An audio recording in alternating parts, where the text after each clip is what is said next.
In jail, I worked as a server in the officer's kitchen. It wasn't too different from waiting tables at the Blue Goose, where I met Maria a year before. Not too different, except for after my shift, when I had to remove my clothes and press my hands up against the cinder block wall to show the guard the soles of my feet, then bend over and touch my toes so he can examine my ass, and finally face forward to lift my balls. I had 1 week left after my 90-day sentence in the county jail for my second DWI when Maria told me about my stepfather's cancer. We spoke on black phones separated by a wall. I wore a red jumpsuit and Maria a brightly patterned sundress. I don't get it, I said. The doctors just told him he was in remission. We all thought it was a routine procedure, but when they opened him up, it was everywhere. They give him 6 weeks. I feel so bad for your mom. First your dad, now George. She sat up straight and placed her fist by her face like a tiny boxer, but she's being very brave. The guard was eavesdropping. I stared at him until he looked away. Is anyone bothering you?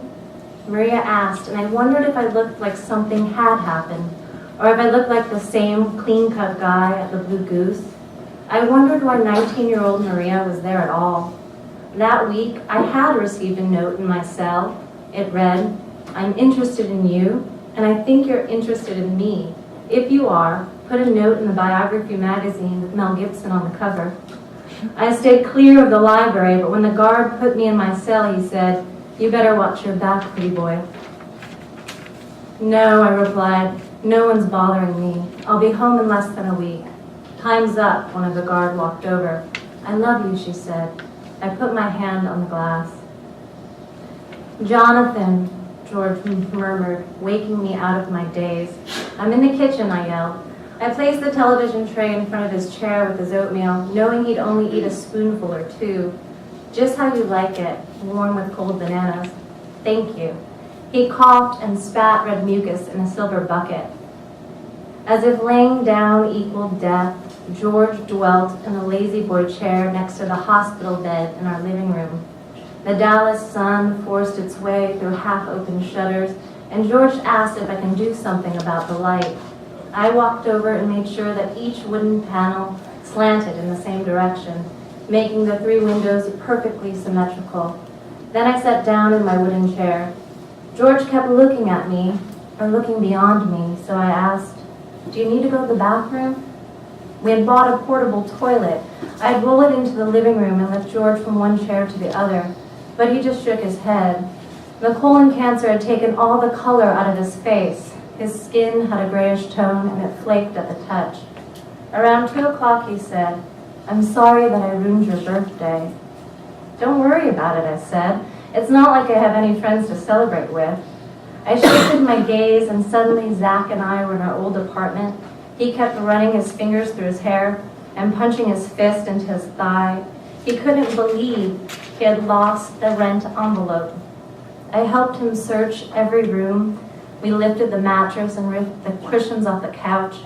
I still remember my fake disappointment when all I found was potato chips, dust bunnies, and a penny. The entire time the envelope pressed against my hip. Now why would a person do something like that? I shook my head and looked straight into George's cloudy eyes and said, there's no place I'd rather be. The sincerity in my voice startled me. Since I had been taking care of George, I started daydreaming about going to nursing school, working in a hospital, being in dark blue scrubs surrounded by a sea of salmon-colored scrubs. They would call on me for the most physically demanding and disturbing cleanups because nothing bothered me. I knew the truth. The body could be barbaric and undignified with its uncontrollable fluids and odors, but I could see past it. I could separate the failing body from the dignified man. I still looked at George as the guy who had worked for the same company since he was 18. They didn't make guys like him anymore. Taking care of George made me feel good about myself. I wish there was another name for a male nurse, something more masculine. The garage door squealed open, and George muttered, you need to put some oil on that. Yes, sir, I said. as my mom walked in with a bag full of groceries. "There's more in the trunk." She shot me a smile. Lines shaped like wings curled around the corner of her eyes, and I couldn't help thinking that they looked good on her. "I'll get up." I stood from my chair. "I know you will," she smiled. My mother had adopted a southern accent living in Texas for 20 years. "You warm enough, George?" she asked. "It's freezing in here, John. Will you turn on the AC, or turn down the AC? And bring the cake. It's in the front seat." "Yes, ma'am," I replied. Except for the cake, my 30th birthday passed like every other night, with George in a half-sleep and my mom, Maria, and I smoking on the back porch. We reclined on white lawn chairs overlooking the pool and talking about the unruly grass that spring brought too quickly. The 80-degree heat melted the cake and caused sweat to run down the backs of my legs. Maria's chest and collarbones glistened. "I'll tackle the lawn on Sunday," I promised, squinting my eyes at the acre of grass.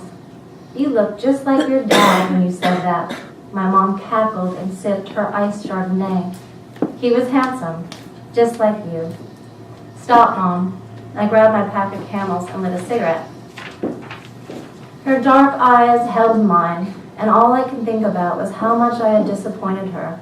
All the nights when I was too drunk and inconsiderate to call, all the mornings I found her sitting on the couch next to a mound of cigarettes in a crystal ashtray, and despite it all, we were still okay. "Happy birthday, son." She handed me a red box with a gift card from J. Crew in the movies. After my first stint in rehab and jail, no one trusted me with money. I stood up and gave her a kiss goodnight. Maria thanked her for dinner, and the two of us went back to my childhood bedroom. Maria sat on my bed painting her nails while I drank whiskey from a silver flask that Charlotte gave me before a college formal. I started thinking about her, as Maria said. "I like staying at your place because it's quiet." Charlotte's long hair used to tickle my shoulders while she was on top of me. What I would have done for that girl. Anything. Anything except the one thing she had asked. "Someone's always screaming at my place," Maria continued, and I shook my head, showing that I was listening, but I was outside Charlotte's window, standing in the damp grass. "Go away," she hissed. "You can't be doing this," I said. "It's the only way I can help you. Can I at least have a hug goodbye?" I began whimpering. "What good will it do? I'm not going through this again. Now get out of here before I call the cops." "What about all your stuff at my house? At least let me bring it over." "It's yours," she said, shutting the window. My mom's always screaming about my brother, my dad at my mom at her aunt. You know, the one who lives in the laundry room with her baby Angelica. I nodded blankly. I didn't remember the aunt, but I did remember the baby. Long eyelashes and pierced ears. She kept talking, so I sipped the flask and looked around my room. A fraternity paddle leaned against a bookshelf. On my dresser was a picture of my dad with his arm around me at age 4. Signed baseballs were scattered around the room like Easter eggs. CDs and movies took up most of the wall, alphabetized and dust-free. A framed caricature of me drawn by Zach, who is now an artist in LA. A wave of pride and jealousy washed through me. I planned to go out there with him, but could not leave the state due to my first probation. Now it was too late to do something like that, too old to start from scratch. Everyone else around me had been learning things, saving money, getting experience, and moving out of Dallas. "I know this was a hard birthday for you," Maria said, blowing on her fingernails. I took a pull before I spoke. For the longest time, I thought I would be older than him. I would never be older than him. That something bad would happen to me. Now that I am, it feels worse. Like I'm no longer praying to my dad, just some guy my age who probably knows less than I do now. My eyes landed on a ball that Sparky Lyle signed. It was the last Rangers game my dad had taken me to. We had seats right over the dugout, and we used to wait for the players before and after the game. I wondered, as I often did, how different my life would have been had my father not gotten behind the wheel that night. But what's the point? "Morning, George," I said, grabbing the bucket of red mucus. "Morning, John." He looked alert. "You remembered," I smiled. "Your parents are driving in from Ohio today. Sure did, he said. My mom will tell me I need a shave. Well, sir, a shave it is. George put his arm around my neck, and I carried him into the bathroom like a child. I placed him on the toilet and spread shaving cream on his face. Then he said, I can take it from here. I put my hands on his hollow back and helped him up. It had been about a month since he had seen himself. Each week he had lost a significant amount of weight, and his 135-pound frame no longer matched the person he knew. When he saw his sunken face and concave chest, he started to cry. I stood behind him, feeling his ribs shake in my hands. Out of respect, I looked down at the yellow shag rug that hugged the toilet. My arms held him as he shaved an unrecognizable face. His parents arrived an hour later. Betty and Bill Parker had driven an RV from Ohio to Texas. When I opened the door, they were holding hands. They were matching clothes, khaki pants with denim shirts. Betty needed a minute before she could walk in. She pressed her palms on her head to fix her wind-blown hair. Bill shook my hand and then extended his arm out to his wife and led her across the threshold. He's lost a lot of weight, I said, trying to prepare them from the unfathomable sight of their son. They linked arms together and walked slowly down the hallway. I could imagine them on their wedding day. Being small people, George's height must have surprised them. Now, with his question mark spine and collapsed bones, he was their size. Betty and Bill's arms stayed linked as they huddled around their son. Watching them embrace, I had this notion that love between parent and child transcended the body and was contained somewhere in a timeless vacuum. I started to feel things. I felt the love that my father had for me, or was it the love I had for him? It was so powerful that I wanted it to go away. I needed a drink, and it was hours before my mom and George would be asleep and I could have one. Jonathan, George called, come out here and sit with us. I sat down and I looked at the black and white photos and listened to them talk about George as a child. I learned that he loved to ride his bike around town. He was never late for his paper route, and he called his mother every Sunday without ever missing a week. Hearing about George made me smile. They really had something, the three of them. I found myself questioning if George and I had missed an opportunity. Maybe I could have loved him and still been loyal to my dad. But as always, I realized things too late. When I walked Bill and Betty out the door, she hugged me tightly and said, "Make good choices, you hear?" "I will take care of him," I replied. The sincerity returned. That evening, I downed George a bottle of codeine. He had moved on to morphine, so I felt all right about swiping it. When Maria came over and climbed to my bed with me, I hallucinated she was Charla. I held on to Charla Maria like a life preserver. My forehead nestled in the space between her shoulder blades. I imagined her auburn hair. Maria must have felt my intensity because she started wiggling around. I must have said Charla's name because before I knew it, we were fighting, and Maria was laying beside me crying. I put my arm around her, unable to open my eyes. Bright colors danced behind my lids, fuchsia, turquoise, and lime. In my body, everything was so simple and clear. My body was smiling. "Maria, so young and lovely. Can't you see that I am poison?" My skin sang this to her, and she must have heard it because she stopped crying. As I melted into sleep, I felt Maria being pulled away by some forceful current, while I stayed like a weed in an anchor of grass.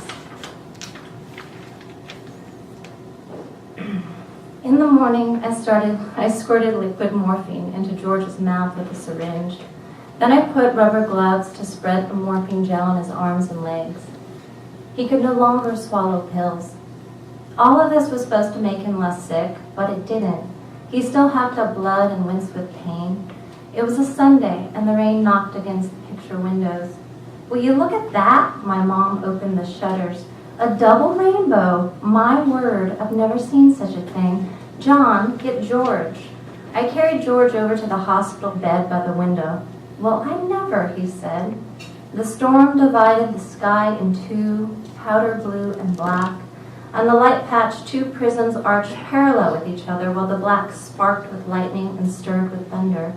We all watched the weather show until the rainbows dissolved into sunlight. When I tried to move George back into the lazy boy, he held out his hand and said, "I think I'm going to stay here." I lifted his legs and helped him roll on his back. That night, my mom had to work late, and I knew Maria wasn't coming over anytime soon, so I pulled the lazy boy over and camped out. George's head was raised on two pillows, his eyes were closed, and his breath was shallow. Knowing the end was near, I allowed myself a little more to drink than usual, and I heard myself slur. "George, you're a good man." His eyes remained closed, but I believed he heard me. "You're like a monument. You came in and gave us consistency. I appreciate that. There were times when I feared you, but it wasn't like the fear I had when it was just my mom and me. It was respect. You took us in and taught me manners." I snuck a sip and then I stopped myself. I was getting all choked up and I could feel a tremble in the back of my legs and a twitch in my right eye. "You never know who will take care of you," he replied. Then his body heaved and I handed him the bucket. I passed out in the lazy boy chair. The pain in my head trumped the stiffness in my back and neck from sleeping upright. I opened my eyes and noticed the sun from the shutters sprayed directly on George's face. His eyes were closed, but his flesh had collapsed like the outside of a rotting pumpkin. His head was thrown back, and his lower jaw dropped. His mouth was wide open. I walked over and cupped one hand under his chin and the other on his forehead, and I closed his mouth. Seeing George empty like that scared me. It made me think that we just go dark. I wondered, what's it all for? I pulled the sheet over his head and angled the shutters so the perfect amount of light shined on his body. The pattern looked like piano keys. I sat until the rays of light moved from his body onto my face. Thank you.